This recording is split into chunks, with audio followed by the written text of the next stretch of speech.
Hi everyone, my name is Anshul Gupta. I am a qualified chartered accountant. आज हम लोग करने जा रहे हैं क्लास 12th बिजनेस स्टडीज का एक चैप्टर मार्केटिंग। इसका पार्ट 1 हम लोग ऑलरेडी कवर कर चुके हैं और आज हम इस चैप्टर का पार्ट 2 कवर करेंगे और इसमें हम लोग स्टार्ट करेंगे मार्केटिंग मिक्स से। तो ये जो सीरीज ऑफ वीडियोज हैं इसमें हम करने क्या वाले हैं ये मैं आपको ब्रीफ कर देता हूँ।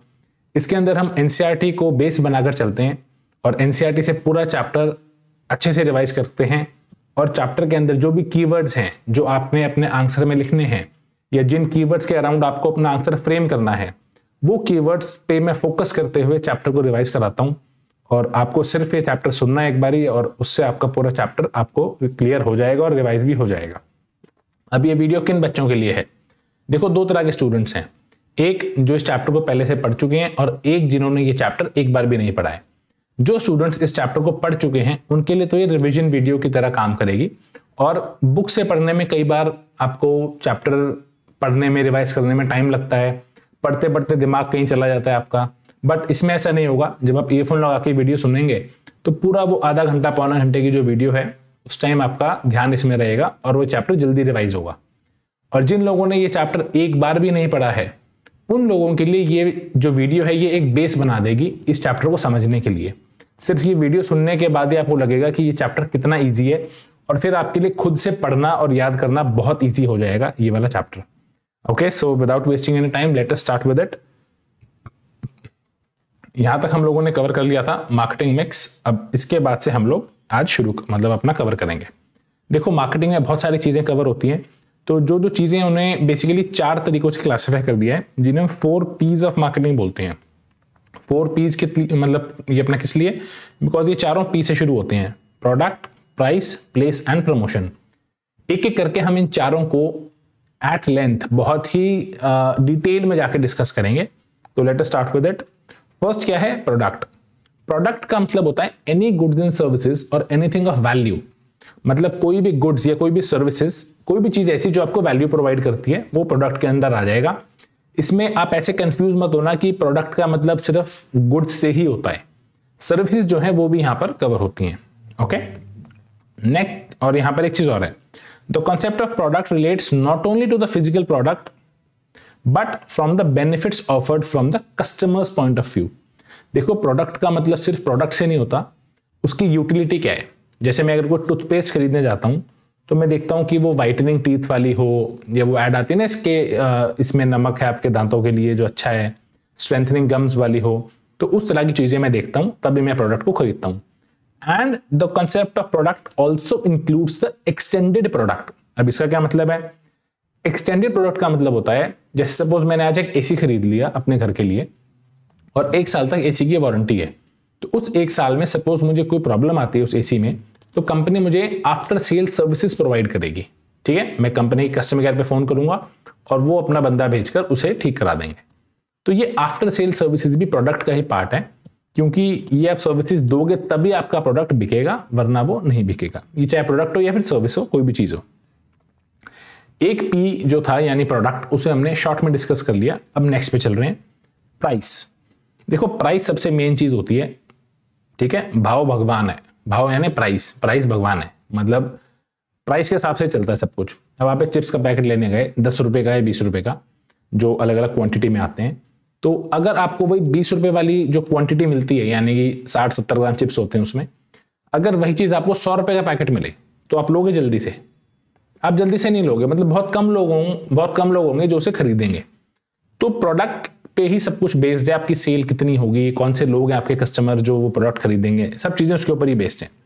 आपको डिसीजंस भी लेने पड़ते हैं कि आपको क्या डिस्काउंट देना है अपने कस्टमर को, या सपोज मैं एक होलसेलर हूं, डिस्ट्रीब्यूटर हूं, तो मैं शॉपकीपर को क्या डिस्काउंट देके चलूंगा, उसको कितनी क्रेडिट टर्म्स पे माल दूंगा, कितने दिनों की उधार पे माल बेच सकता हूं मैं, वो सब चीजें यहां पर हम देखते हैं।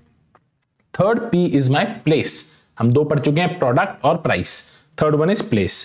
प्लेस और फिजिकल डिस्ट्रीब्यूशन, इसके अंदर काफी इंपॉर्टेंट डिसीजंस होते हैं, जैसे कि सिलेक्शन ऑफ द इंटरमीडियरीज और डीलर्स। भाई मुझे देखना है, कुछ कंपनीज होती हैं जो अपना प्रोडक्ट डायरेक्टली बेचती हैं। जैसे मैं आपको यहां एग्जांपल देता हूं, बहुत अच्छा एग्जांपल, आप बेशक उसको नोट भी कर सकते हैं। फ्रंटियर कंपनी के बिस्किट्स आते हैं, आपने सुना होगा, दिल्ली में कई जगह, दिल्ली एनसीआर में काफी इनके आउटलेट्स हैं। और एक ब्रिटानिया कंपनी है, इसके तो पूरे ऑल ओवर इंडिया मिलते हैं बिस्किट्स। ब्रिटानिया क्या करती है, ब्रिटानिया ने अपना डिस्ट्रीब्यूशन ऐसा रखा है कि पहले डिस्ट्रीब्यूटर को माल जाएगा, फिर होलसेलर को, फिर दुकानदार को और फिर कस्टमर को। बट फ्रंटियर ने ऐसा नहीं रखा। फ्रंटियर का बिस्किट अगर आपको खरीदना है तो किसी नॉर्मल शॉप पे नहीं मिलेगा। फ्रंटियर के अपने खुद के रिटेल आउटलेट्स हैं और वहीं पर ही फ्रंटियर के बिस्किट मिलते हैं। इसने अपनी ऐसी ब्रांड बनाई हुई है, जिसको लेना वहां पर आके लो, ऐसे ही किसी चलते फिरते दुकान पे नहीं मिलेगा फ्रंटियर का बिस्किट। ठीक है, तो ये चीजें यहां पर है कि आपको चूज करना है आपको क्या डिस्ट्रीब्यूशन रखना है। दूसरा, आपको अपने इंटरमीडिएट्स को सपोर्ट भी प्रोवाइड करना है। मतलब आपको देखना है कि उन्हें क्या आपको डिस्काउंट देना है, आप उनके लिए प्रमोशनल कैंपेन्स रन करोगे ताकि उनकी सेल हो, उनकी सेल होगी तभी आपकी सेल होगी, तभी आपका माल बिकेगा। ये सब चीजें आपको देख के चलनी है। फिर आ जाते हैं मैनेजिंग इन्वेंट्री पर। आपको स्टोरेज का भी ध्यान रखना है, कितना आपको गोडाउन में माल रखना है, गोडाउन कहाँ होना चाहिए, उस गोडाउन से मेरे पास दुकानदार तक माल कैसे पहुंचेगा, वो सब चीजें आपको यहाँ पर देखकर चलनी है। Okay, my fourth P is promotion. देखो, माल बन गया, रिटेलर तक पहुंच गया, डिस्ट्रीब्यूट हो गया, सब काम हो गए। अब आपको कस्टमर को परसुएड करना है, उसे पुश करना है, उसे कन्विंस करना है ताकि वो आपका माल खरीदे। इसके लिए क्या होता है, इसके लिए मार्केटिंग करनी पड़ती है, सोशल मीडिया पे ऐड रन करनी, मतलब उस पर ऐड रन करनी पड़ती है, प्रिंट मीडिया न्यूज़पेपर्स में ऐड आती है और रेडियो पे आप देखेंगे ऐड आती है। तो ये सब चीज़ें बहुत ज़रूरी हैं, तभी कस्टमर उस प्रोडक्ट को लेने के लिए घर से बाहर निकलता है, तभी उसकी इच्छा होती है वो प्रोडक्ट को लेने के लिए। ये हमने 4 पीस डिस्कस कर लिए, product, price, place and promotion. अब इनको एकदम डिटेल में जाके एक एक को पकड़ेंगे और डिटेल में जाके डिस्कस करेंगे। ठीक है, पहला हमारा क्या है, प्रोडक्ट। प्रोडक्ट के 3 बेनिफिट्स होते हैं। क्या होते हैं बेनिफिट्स? पहला तो हो गया आपका फंक्शनल बेनिफिट्स, दूसरा साइकोलॉजिकल बेनिफिट्स और तीसरा हो गया सोशल बेनिफिट्स। अब इनका मतलब क्या होता है वो हम एक बार समझ लेते हैं। देखो, यहां पर एक बड़ा अच्छा एग्जांपल यहां पर लिया हुआ है मोटरसाइकिल का। भाई जैसे कि किसी इंसान को जरूरत है बाइक की और उसने एक बाइक खरीद दी, ठीक है। अब वो उसे एक फंक्शनल यूटिलिटी देती है ट्रांसपोर्टेशन की। भैया उसको अपने ऑफिस जाना है, घर के कुछ काम है छोटे मोटे, या कहीं जाना है फैमिली को लेके, तो बाइक पे वो अपने सारे काम कर लेगा ट्रांसपोर्टेशन के, ठीक है। और बाइक की एवरेज भी अच्छी होती है तो उसको ज्यादा एक फ्यूल एफिशिएंट ऑप्शन मिल जाएगा। ये तो हो गया उसकी फंक्शनल यूटिलिटी, जो बेसिक पर्पस है बाइक का, एक जगह से दूसरी जगह तक उसको लेके जाना, वो यहां से पूरा हो जाएगा। दूसरा साइकोलॉजिकल बेनिफिट क्या होगा, satisfied the need for Prestige and esteem. भाई सोसाइटी के अंदर देखो, अभी तक मान लिया उस बंदे के पास साइकिल थी, अब सोसाइटी के अंदर वो जब रह रहा है और लोगों के पास बाइकें हैं तो उस बेचारे को थोड़ा सा लो फील होता था कि भाई सब तो बाइक चला रहे हैं, मैं साइकिल चला रहा हूं। तो उसकी एक तरह से प्रेस्टीज, उसकी इज्जत, वो है ना लाइफ में चाहिए क्या, इज्जत, तो उसको एक तरह से उससे प्रेस्टीज मिलता है, इज्जत मिलती है उसको उससे, और उसका काम उससे थोड़ा उसके अच्छा लगता है, उसके साइकोलॉजिकल नीड, उसके दिमाग को खुशी मिलती है। तीसरा हो गया social benefit by the way of acceptance from a group. हो सकता है जो पहले जो लोग थे बाइक चलाते थे वो उसको एक नीचे वाली नजर से देखते होंगे कि यार ये तो साइकिल है और इसको तो हम, मतलब हो सकता है उसे उसके पास खड़े होने में शर्म आती हो, या वो लोग भी उसे एक्सेप्ट ना करते हो कि यार ये साइकिल है इसके पास तो, और इसे हम अपने ग्रुप में एंट्री नहीं देंगे। होता ना कई बार कि भाई किसी इंसान को थोड़ा नीचे समझते हैं तो फिर उसको वो उस हिसाब से ट्रीट नहीं करते जैसे बाकी लोगों को करते हैं। तो उसे सोशल बेनिफिट मिलता है, उसे उस ग्रुप से एक्सेप्टेंस मिलती है, मतलब उनको लगता है कि यार अब ये भी हमारे जैसा हो गया, बाइक ले आया अब ये, अभी हमारा दोस्त बन सकता है। तो वो एक्सेप्टेंस भी मिलती है कहीं ना कहीं सोसाइटी में आपको। तो 3 तरह के बेनिफिट्स आपको समझ में आ गए, functional, psychological and social benefits. All right, next is classification of products. Products में भी ब्रॉडली क्लासिफाइड इनटू 2 कैटेगरीज। कौन सी होंगे 2 कैटेगरीज, ये फ्लो चार्ट में आप देख लो। One is consumer products and the other one is industrial products. Okay, ये पूरा जो पार्ट जो है ये वाला, ये सारे, ये सब कंज्यूमर प्रोडक्ट्स की बात हो रही है, ठीक है।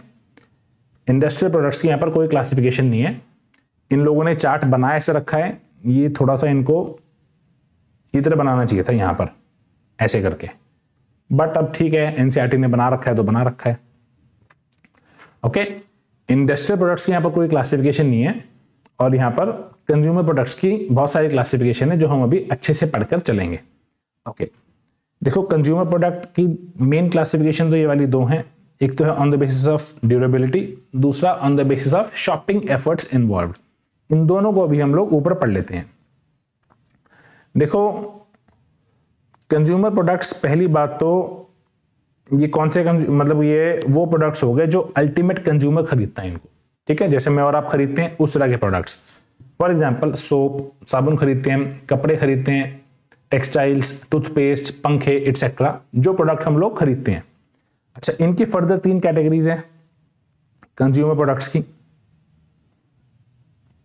पहले इन लोगों ने यहां पे एक्सप्लेन किया है ये वाला शॉपिंग एफर्ट्स इन्वॉल्व के बेसिस पे, ये है ना 3, कन्वीनियंस, शॉपिंग एंड स्पेशलिटी। इनको पहले हम पढ़ के चल रहे हैं।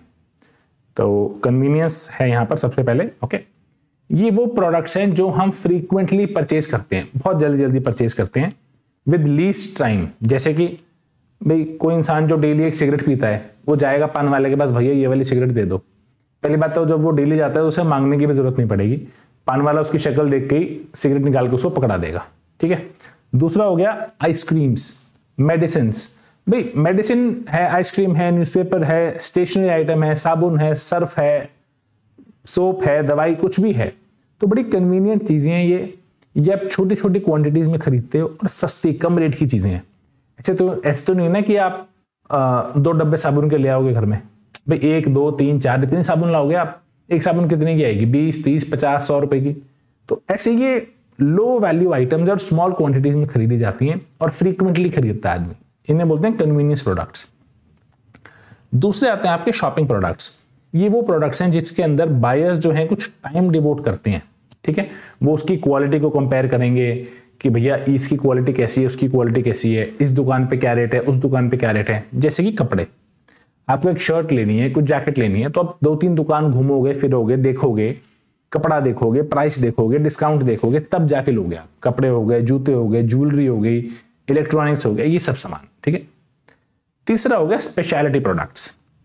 इसके अंदर कस्टमर को चाहिए भैया ब्रांड लॉयल्टी, भैया ब्रांड जो है मुझे जबरदस्त चाहिए, एकदम टॉप का ब्रांड मेरे को चाहिए। कस्टमर कहता है भैया मैं इस प्रोडक्ट के लिए, इसको देखने के लिए बहुत ज्यादा टाइम लगाने को तैयार हूं, बहुत एफर्ट्स लगाने को तैयार हूं और पैसा भी खर्च करने को तैयार हूं। आप कहोगे मेरे को यहां से 200 किलोमीटर दूर चले जाओ और वहां जाके ये चीज मिलेगी, मैं वो भी करने को तैयार हूं। Customers are willing to spend a lot of shopping effort and travel long distance to buy such products। जैसे कि हो गया एंटीक आइटम्स, जैसे कि हो गया आपका एंटीक आइटम्स, मतलब कुछ एंटीक ज्वेलरी है, एंटीक कुछ घर में रखने की चीजें हैं, कोई पेंटिंग है बहुत एंटीक, उस तरह की चीजें होती हैं ये। और ये एक तरह से आप बहुत महंगे प्राइस पे खरीदने को तैयार हो, इनके लिए दूर जाने को तैयार हो, एफर्ट लगाने को तैयार हो, मतलब ये रईसों के शौक है एक तरीके से, मैं आपको सीधी बात बताऊं तो, ठीक है। ये तो हो गए 3 types on the basis of shopping efforts involve. अब हम पढ़ेंगे 3 types on the basis of durability. Alright, ये वाला, ठीक है। ओके, पहला तो आ गया आपका नॉन ड्यूरेबल प्रोडक्ट्स। ये वो प्रोडक्ट्स हैं जो कि कुछ दिनों में, कुछ हफ्तों में या कुछ महीनों में खत्म हो जाएंगे। टूथपेस्ट है, 10-20 साल तो चलेगी नहीं। साबुन है, पेंसिल है, रबड़ है, स्केल है, ये सब चीजें, तो ये नॉन ड्यूरेबल प्रोडक्ट्स हैं। कुछ टाइम के लिए ये लोग, मतलब ये जैसे यूज किए जाते हैं और उतने टाइम में ही खत्म हो जाते हैं। बहुत लोकेशन पे अवेलेबल होते हैं ये, क्योंकि रूटीन की चीजें हैं और इनकी एडवर्टाइजमेंट बड़ी तगड़ी होती है, क्योंकि कस्टमर को ये डेली चाहिए, बहुत माल बिकता है इनका, इसलिए। आगे आपके ड्यूरेबल प्रोडक्ट्स। ये टैंजिबल प्रोडक्ट्स हैं जो बहुत सालों तक चलते हैं। जैसे रेफ्रिजरेटर, आपने एक बार ले लिया, 10-15 साल कहीं नहीं गया वो, बदलने का तो आप चाहे 10 दिन बाद बदल दो, बट 10-15 साल कहीं नहीं गया वो। रेडियो हो गया, बाइसिकल हो गई, मोबाइल हो गया, स्विंग मशीन हो गई, ठीक है। इसके अंदर क्या होता है, पर यूनिट मार्जिन बहुत ज्यादा होता है। पर यूनिट का मार्जिन मतलब सपोज आप एक टीवी लेके आए हो घर में 1 लाख रुपए का, तो आराम से कंपनी जो उसके ऊपर 20-25%, 30% का मार्जिन आराम से कमाती है, होते से ज्यादा ही कमाती है, ठीक है। इसके अंदर पर्सनल सेलिंग एफर्ट्स लगते हैं, यानी कि आप दुकान पे जाओगे, शोरूम पे, तो बंदा खड़े होके बताएगा, एक एक फीचर्स बताएगा उसके, आपको उसका डिस्प्ले दिखाएगा, आपको कहोगे मुझे कोई पीस खोल के दिखाओ, तो खोल के भी शायद दिखाएगा आपको, क्योंकि उसके अंदर मार्जिन ज्यादा है उसका। अब आप एक साबुन लेने गए, आप बोलोगे कि ये साबुन खोल के दिखाओ, मुझे इसकी खुशबू सूंघनी है, तो वो तो कोई नहीं दिखा रहा ना आपको खोल के, हो गएगा भैया भागो यहाँ से, हमारे पास नहीं है साबुन, ठीक है। बट ये प्रोडक्ट्स है, इसमें आपकी सारी फरमाइशें पूरी होंगी और तरीके से आपको सारी चीजें दिखाई जाएंगी, ओके, ऑलराइट। और इसके अंदर गारंटी भी मिलती है आपको, और आफ्टर सेल सर्विसेज भी आपको इसके अंदर मिलती हैं, ठीक है। भाई कल को आपने प्रोडक्ट ले लिया, साल 2 साल 5 साल की, आपको, हाँ 5 साल की भी मिलती है, जैसे एसी के केस में कंप्रेसर की गारंटी मिलती है 5 साल, 10 साल की भी मिलती है गारंटी, ठीक है, गारंटी वारंटी। तो ये होता है। देखो गारंटी वारंटी में एक फर्क बता देता हूं आपको। गारंटी में तो आपका प्रोडक्ट रिप्लेस हो जाता है, और वारंटी में वो बदला नहीं जाएगा, रिप्लेस नहीं होगा, रिपेयर होगा, ठीक है। ओके, थर्ड थिंग आ जाती है यहाँ पर सर्विसेज। सर्विसेज होती है इनटैंजिबल चीजें, जैसे कि बाल कटवाना। आप बाल कटवाने गए कहीं तो वो एक सर्विस है। आपने कोई पोस्ट भेजनी है, कोरियर भेजना है, कोई डॉक्टर को के पास गए आप, मैं आपको पढ़ा रहा हूँ, ये भी एक सर्विस है। मैं कोई माल थोड़ी बेच रहा हूँ, मैं पढ़ा रहा हूँ आपको, ठीक है। वो बात अलग है, फ्री ऑफ कॉस्ट है भी ये, बट ये भी एक सर्विस ही है। ऑलराइट, इतना हमने पढ़ लिया है। अब हम आगे आते हैं इंडस्ट्रियल प्रोडक्ट्स पे। ये वाला जो पार्ट था ना, ये हम लोग अब पढ़ने जा रहे हैं, ठीक है। कंज्यूमर प्रोडक्ट्स हम लोग पढ़ चुके हैं, on the basis of shopping efforts involve भी पढ़ लिया और ये भी पढ़ लिया। ऑल राइट, अब इसके अंदर इंडस्ट्रियल प्रोडक्ट्स, ये वो प्रोडक्ट्स हैं जो कोई और प्रोडक्ट बनाने के लिए रॉ मटेरियल है। जैसे कि सपोज मेरा काम है, मैगी है, ठीक है, मैगी बनती है। अब मैगी बनाने के लिए उसको मैदा चाहिए, तो वो उसके लिए एक तरह से रॉ मटेरियल हो गया नेस्ले कंपनी के लिए, तो वो उसका एक तरह से इंडस्ट्रियल प्रोडक्ट है। Getting my point. अब जो मशीन बनती है, मशीन है किसी फैक्ट्री में, किसी भी चीज को बनाने के लिए मशीन चाहिए। उन मशीनों के अंदर लुब्रिकेंट्स लगते हैं, लुब्रिकेंट्स यानी कि तेल लगता है उसके अंदर, ठीक है, इंजन ऑयल, मशीन ऑयल, ये सब ऑयल लगते हैं। तो ये उसके लिए एक इंडस्ट्रियल प्रोडक्ट है। ओके, ये सब चीजें हैं, ये नॉन पर्सनल चीजें होती हैं जो आपके पर्सनल यूज के लिए काम नहीं आती, बट एज अ इंडस्ट्री वो काम आती है उसके अंदर। ऑल राइट, इसकी क्लासिफिकेशन ऊपर फ्लो चार्ट में तो नहीं थी, बट हम लोग यहां पर पढ़ लेते हैं। First is materials and parts. Okay, such goods are of two types. एक तो हो गया आपका रॉ मटेरियल्स, रॉ मटेरियल जैसे कि sugar cane, oil seed, natural products such as minerals, crude petroleum, iron ore. भाई ये एक तरह से रॉ मटेरियल हो गए। सपोज मेरा काम है कुछ फर्नीचर बनाने का, तो लकड़ी मेरे लिए रॉ मटेरियल है। मेरा काम है लोहे की कोई आइटम बनाने का, तो लोहा मेरे लिए रॉ मटेरियल है, ठीक है। दूसरा हो गया मैन्युफैक्चर मटेरियल एंड पार्ट्स। यहां पर आएगा आपका component material like glass, iron, plastic, component parts such as tyre, steering and battery. All right, देखो ए और बी में फर्क क्या है वो आपको बता देता हूं एक बारी। इसके अंदर आपके या तो फार्म प्रोडक्ट्स थे जो कि खेती या किसान उगाता है, ठीक है, नेचुरली, या नेचुरल प्रोडक्ट्स हैं जैसे क्रूड ऑयल। क्रूड ऑयल आपको पता है समुद्र के अंदर से निकलता है, वो चीजें। और इसके अंदर क्या है आपका मैन्युफैक्चर्ड, मतलब ये नेचुरल चीजें नहीं है, ये वो चीजें जो इंसान बनाता है। जैसे कि प्लास्टिक को हम लोग बनाते हैं फैक्ट्री में मशीनों से, तो ये उस तरह की चीजें हैं। दोनों ही रॉ मटेरियल्स हैं, बट एक चीज है जो नेचुरली ग्रो हो रही है, गन्ना, शुगर केन। तो गन्ना जो है फैक्ट्री में तो नहीं बनता, नेचुरली बनता है, तो वो पार्ट ए में आएगा। और प्लास्टिक है वो नेचुरली नहीं बनता, उसमें बनाते हैं, वो पार्ट बी में आएगा, ठीक है, manufactured material and parts. Second classification है इसके अंदर कैपिटल आइटम्स।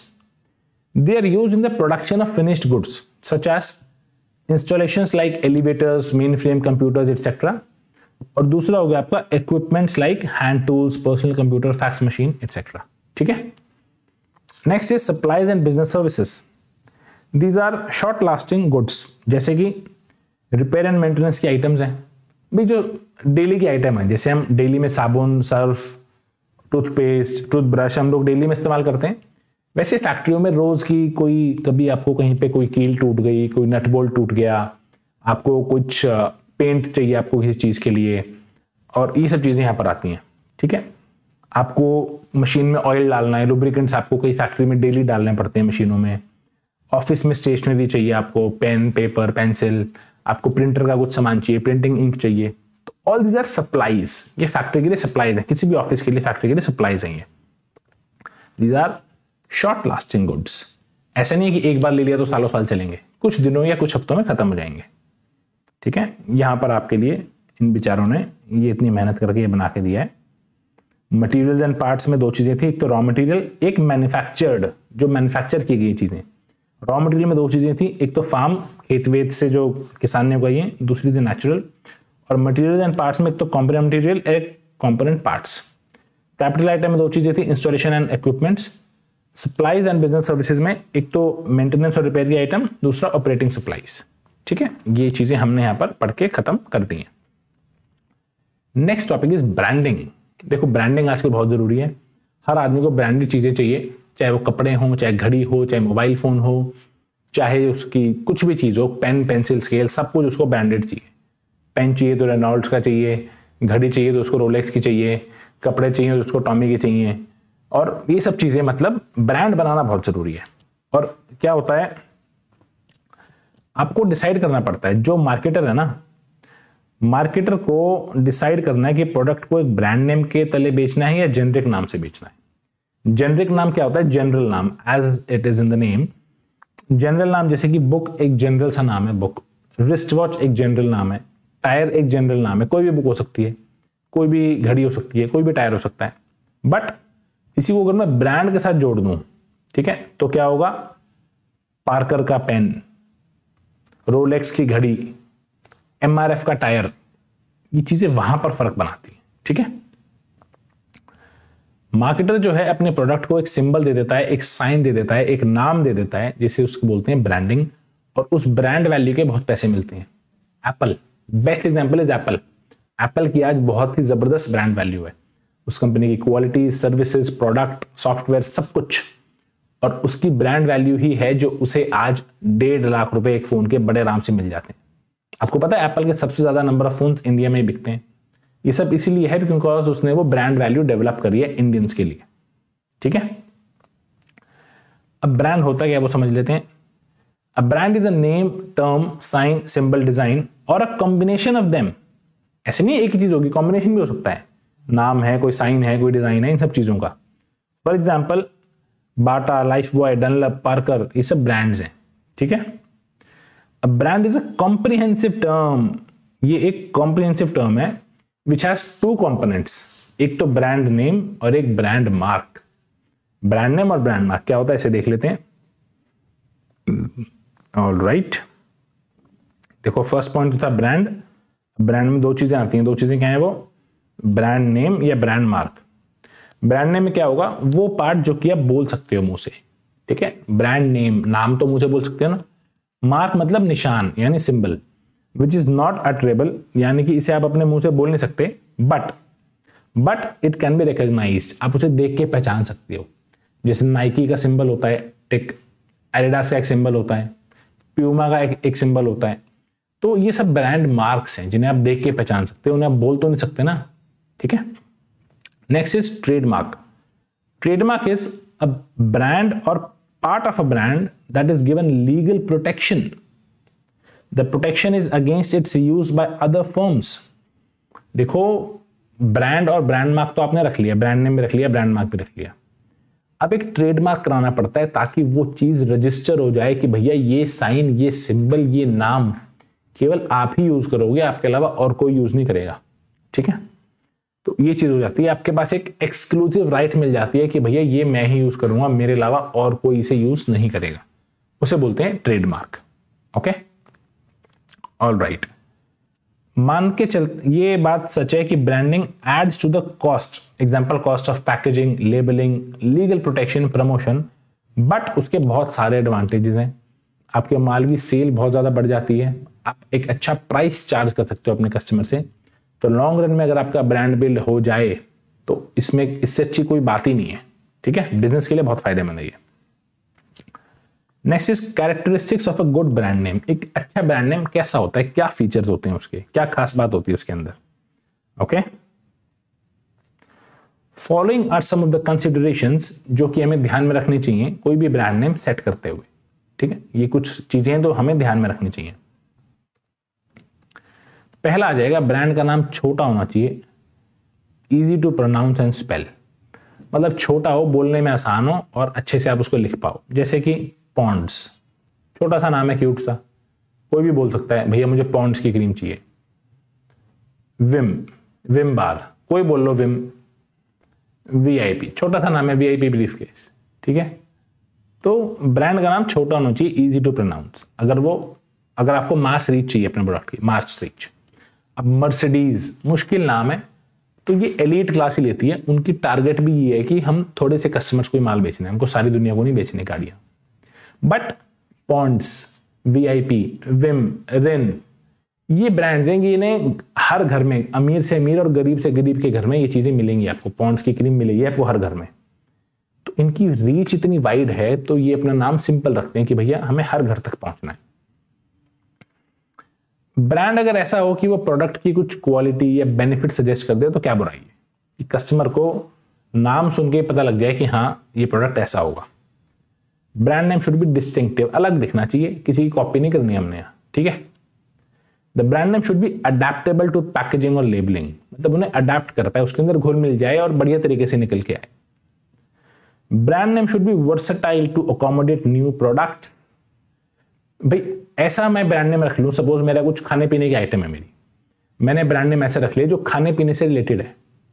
अब कल को मेरा बिजनेस बहुत बढ़िया बन गया और मैं एक नए सेगमेंट में जाना चाह रहा हूं, कपड़ों में जाना चाह रहा हूं, घड़ियों में जाना चाह रहा हूं, या मैं अपने रेस्टोरेंट खोलना चाह रहा हूं, तो ऐसा कुछ होना चाहिए ब्रांड नेम जो सभी चीजों को अपने अंडर अकोमोडेट कर ले। समझे बात? अगर ब्रांड नेम खाने पीने से रिलेटेड है तो वो खाने पीने पे ही फोकस कर सकते हो आप उस ब्रांड नेम में कपड़े नहीं बेच सकते। ये चीज यहां पे ये कहना चाह रहे हैं, ब्रांड नेम वर्सेटाइल होना चाहिए ताकि आप चीजों को अकोमोडेट कर सको, अलग अलग चीजों को। All right, it should be capable of being registered, register हो जाना चाहिए। रजिस्टर नहीं होगा तो आप मेहनत करके उसे पॉपुलर करोगे, उसे कोई और कॉपी करके ले जाएगा। It should not get out of date, पुराना नहीं होना चाहिए, मतलब हर टाइम ऐसा लगे कि बिल्कुल ट्रेंड में है, तो ठीक है, इन है। भाई ऐसे कोई पुराने जमाने का नाम रख दो आप जो आज के यूथ उससे रिलेटेड ना कर पाए ना, आप उस नाम को चेंज कर सकते हैं, वो नहीं होना चाहिए। Next is packaging. हमने अभी क्या पढ़ लिया है, ब्रांड। ऑल राइट, ये हम प्रोडक्ट के बारे में ही पढ़ रहे हैं अभी। पहले तो हमने ये देख लिया है प्रोडक्ट में, ठीक है। ये देखो पहले हमने पढ़ा था प्रोडक्ट में कंज्यूमर प्रोडक्ट्स होते हैं कि इंडस्ट्रियल प्रोडक्ट्स होते हैं। ऑल राइट, अब इन प्रोडक्ट्स के बाद अब प्रोडक्ट की हमें क्या बात कर रहे हैं, प्रोडक्ट की देखो ब्रांडिंग होती है, ब्रांडिंग के बारे में हमने पढ़ लिया। अब ब्रांडिंग के बाद अब आते हैं प्रोडक्ट की पैकेजिंग पे, ठीक है। ब्रांड तो हमने सेट कर दिया, अब उसकी पैकेजिंग कैसे करनी है हमको। देखो पैकेजिंग का बहुत ही मेन रोल होता है। जैसे घी है, घी आपने देखा होगा कार्टन्स में आता है, ठीक है, गत्ते के डिब्बे होते हैं उसमें आता है।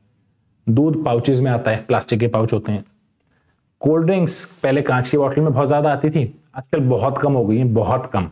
मेट्रो सिटीज में आपको कम मिलेंगी, आजकल प्लास्टिक बॉटल्स में आती हैं, तो उसमें आती हैं। अब एक टॉफी कोई रैपर में आती है, कोई टॉफी आपके किसी बॉटल में भी आती है।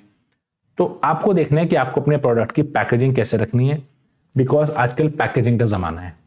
बंदा जब जाता है चीज खरीदने तो उसको चीज अच्छी लगती है देखने में, तब वो खरीदता है, शेल्फ पे से तब उठाता है उस चीज को और उसको ले लेता है। और पैकेजिंग से कस्टमर का विश्वास भी बनता है कि यार पैकेजिंग इतनी अच्छी है तो प्रोडक्ट कितना अच्छा होगा, ठीक है। लेवल्स ऑफ पैकेजिंग, पहले हो गया प्राइमरी पैकेज, ये मैं आपको यहां दिखा देता हूं। ये चीज देखो 3 लेवल होते हैं पैकेजिंग के, ये इधर प्राइमरी, सेकेंडरी और ट्रांसपोर्टेशन। प्राइमरी पैक ये वाला होता है, बिल्कुल प्रोडक्ट जिसके अंदर होता है। सेकेंडरी होता है उसके ऊपर एक गत्ता लगा दिया। और थर्ड होता है ट्रांसपोर्टेशन, जिसमें कि पेटियां में पैक हो जाता है माल और ट्रांसपोर्टेशन करने में इजी रहता है। अब ये एक एक छोटे छोटे पीस तो कैसे उठा के तो गाड़ी में लोड करोगे, 1000 पीस जाने हैं, कैसे गाड़ी में लोड करोगे, कैसे उतारोगे, कैसे सेटिंग बनाओगे, सारा माल गिर जाएगा। ऐसे बड़ी बड़ी पेटियां हमने मंगा दी हैं, एक पेटी में 50 पीस हैं, 1000 पीस भेजने हैं। 20 पेटी देखी, गिनती करी, 20 पेटी गाड़ी में डाली और माल भेज दिया। ऐसे काम होता है, ठीक है। प्राइमरी पैकेज हो गया आपका इमीडिएट कंटेनर, सेकेंडरी हो गया आपका कार्डबोर्ड बॉक्स, ट्रांसपोर्टेशन हो गया आपका कोरुगेटेड बॉक्स, जिसमें 10, 20, 50 डिपेंड्स ऑन द आइटम कितनी बड़ी है उतने यूनिट्स आ जाते हैं। अब पैकेजिंग की इंपॉर्टेंस क्या है भैया, क्यों इतना ध्यान दे रहे हो आप पैकेजिंग के ऊपर, ऐसा क्या है इसके अंदर। पहली बात, rising standards of health and sanitation. देखो लोग हेल्थ को लेके, अपनी साफ सफाई को लेके बड़े पर्टिकुलर हो गए आज की डेट में, और आपको ध्यान से देखना पड़ता है कि ये चीज मेरे हिसाब से ठीक है कि नहीं है। पैकेजिंग जब तक ठीक नहीं होगी, साफ सुथरी नहीं होगी, माल नहीं बिकेगा आपका, ये बात तय है। Next is self service outlets. देखो आजकल सेल्फ सर्विस आउटलेट्स खुल गए हैं, जैसे बिग बाजार हो गया आपके, और भी इस तरह के काफ़ी आउटलेट्स हैं। यहाँ पर आपका जैसे फ्यूचर स्टोर के आउटलेट्स हैं, आपके 24/7 आउटलेट्स हैं। तो इन सब में क्या होता है, इन सब में बंदा जाता है, ट्रॉली उठाता है, ट्रॉली घुमाता है और खुद जाके सामान उठा के रखता है अपनी ट्रॉली में। जब तक पैकेजिंग अट्रैक्टिव नहीं होगी तब तक इतने सारे पैकेटों में से अलग अलग ब्रांड्स के रखे हैं वहां पे, वो आपका वाला क्यों उठाएगा, वो आपका वाला प्रोडक्ट क्यों उठाएगा। तो सेल्फ सर्विस आउटलेट्स होने की वजह से पैकेजिंग अट्रैक्टिव रखनी पड़ती है। इनोवेशनल अपॉर्चुनिटी, पैकेजिंग से आपको नई चीज करने की एक अपॉर्चुनिटी मिलती है। जैसे आजकल जो दूध है वो टेट्रा पैक्स में भी आता है, और उन टेट्रा पैक्स की वजह से वो दूध की लाइफ बहुत ज्यादा बढ़ जाती है। ठीक है, ऐसा नहीं है कि आपको वो मतलब आज का दूध है तो आज ही खत्म करना है या कल खत्म करना है। टेट्रा पैक्स की वजह से दूध की लाइफ बहुत ज्यादा बढ़ जाती है। तो एक तरह से एक एक्स्ट्रा अपॉर्चुनिटी मिल गई कंपनीज को कि भाई जिसको लंबी शेल्फ लाइफ चाहिए दूध की, तो वो कार्टन्स खरीद लो, थोड़े से महंगे पड़ेंगे बट काम तो हो रहा है। प्रोडक्ट डिफरेंशिएशन, पैकेजिंग क्या करती है, आपके प्रोडक्ट को आपके कॉम्पिटिटर के प्रोडक्ट से अलग करती है। ठीक है भाई, बंदा वो ना उठा के आपका उठाएगा क्योंकि आपकी पैकेजिंग बहुत अच्छी है। अब पैकेजिंग के कुछ फंक्शंस है, वो फंक्शंस क्या है वो देख लेते हैं। पहला हो गया प्रोडक्ट आइडेंटिफिकेशन। देखो पैकेजिंग देखते हैं ना, आदमी आइडेंटिफाई कर लेता है कि ये प्रोडक्ट इस कंपनी का है। जैसे कि एक बहुत प्यारा एग्जांपल देता हूं आपको,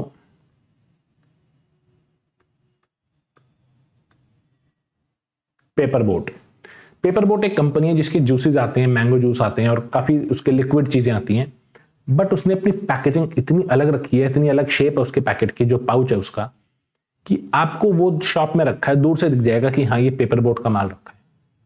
ऐसी पैकेजिंग उसने रखी है, तो दूर से देख के पता चलता है कि ये पेपर बोट का सामान है। आप बेशक गूगल करके देखना पेपर बोट की क्या पैकेजिंग है, आपको पता चलेगा। प्रोडक्ट प्रोटेक्शन, देखो पैकेजिंग अच्छी होगी तो आपका प्रोडक्ट प्रोटेक्टेड भी रहता है, कहीं गिर गया, किसी के हाथ से छूट गया और पैकेजिंग अच्छी है तो वो टूटेगा नहीं या खराब नहीं होगा या बिखरेगा नहीं। ये भी रूल है पैकेजिंग का। Facilitating use of the product, देखो कई जैसे मेडिसिन हैं या टूथपेस्ट की ट्यूब हैं या फिर आपकी क्रीम्स हैं, तो उसकी ट्यूब ऐसी होती है, जैसे आजकल हैंड वॉश के लिए पंप आता है, तो वो हैंड वॉश इस्तेमाल करना आसान है कि भाई पंप है तो मैंने प्रेस किया, हैंड वॉश आ गया, हाथ धोए और मेरा काम हो गया। तो प्रोडक्ट को इस्तेमाल करने के लिए भी पैकेजिंग जरूरी है। जब तक वो हैंड पंप नहीं होगा मैं कैसे यूज करूंगा हैंड वॉश।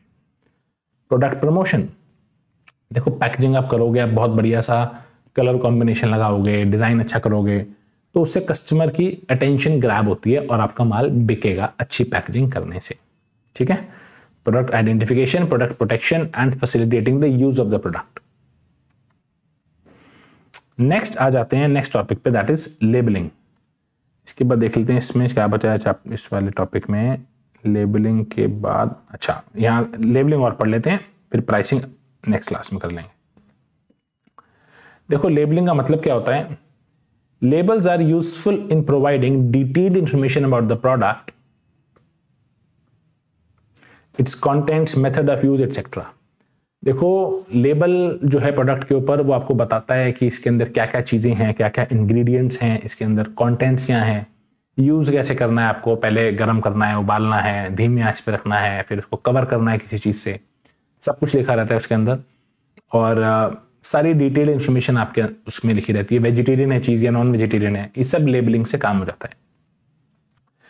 प्लस लेबल में ये भी लिखा रहता है कि कुछ सर्टिफिकेट्स हैं जो सरकार ने दे रखी हैं, ISO ISI, मतलब कि गवर्नमेंट के कुछ स्टैंडर्ड्स हैं कि हाँ ये प्रोडक्ट हमारी क्वालिटी के हिसाब से ठीक है। तो ये लेबल भी होता है प्रोडक्ट के ऊपर। ठीक है, आप जैसे हल्दीराम की नमकीन उठा के या बिस्किट उठा के कोई भी आप उसका प्रोडक्ट उठाएंगे, उसको पैकेट के पीछे देखना एक साइन होता है FPO का। तो और भी इस तरह के कुछ साइंस होते हैं कि भाई ये प्रोडक्ट सर्टिफाइड है सब तरीके से और सेफ है खाना, कोई दिक्कत नहीं है।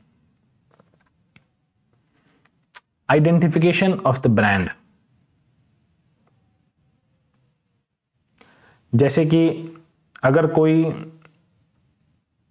पैकेट है और उस पैकेट पे लिखा हुआ है कि सो एंड सो कंपनी के बिस्किट हैं, या पैकेट पे लिखा हुआ है चिप्स, तो आपको पता चलता है कि इस पैकेट में चिप्स हैं, क्योंकि आजकल पैकेजिंग इतनी अच्छी आ गई है कि पैकेजिंग देख के कई बार पता नहीं चलता कि ये पैकेट चिप्स का है। तो लेबलिंग करने से पता चलता है कि उसके अंदर प्रोडक्ट क्या है, ठीक है।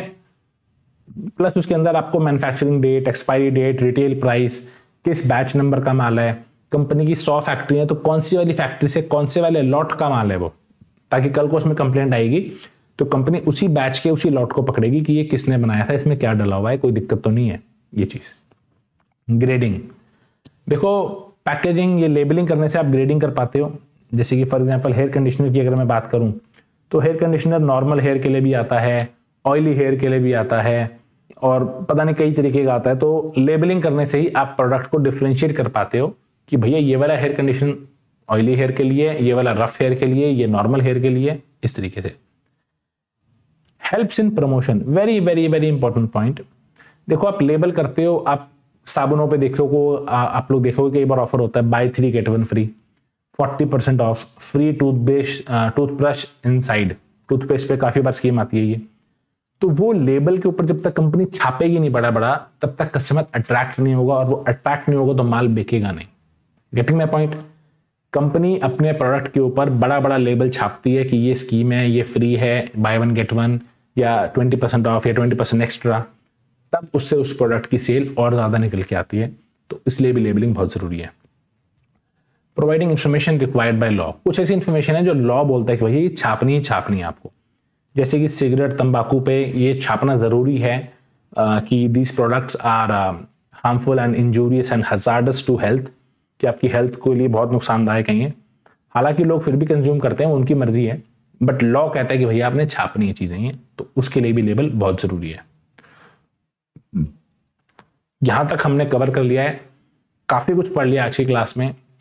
Do revise whatever we have done. कोई डाउट्स है मुझे कमेंट सेक्शन में जरूर बताना। कुछ और टॉपिक आप चाहते हो मैं पहले उठाऊं तो वो भी मुझे जरूर बता देना आप।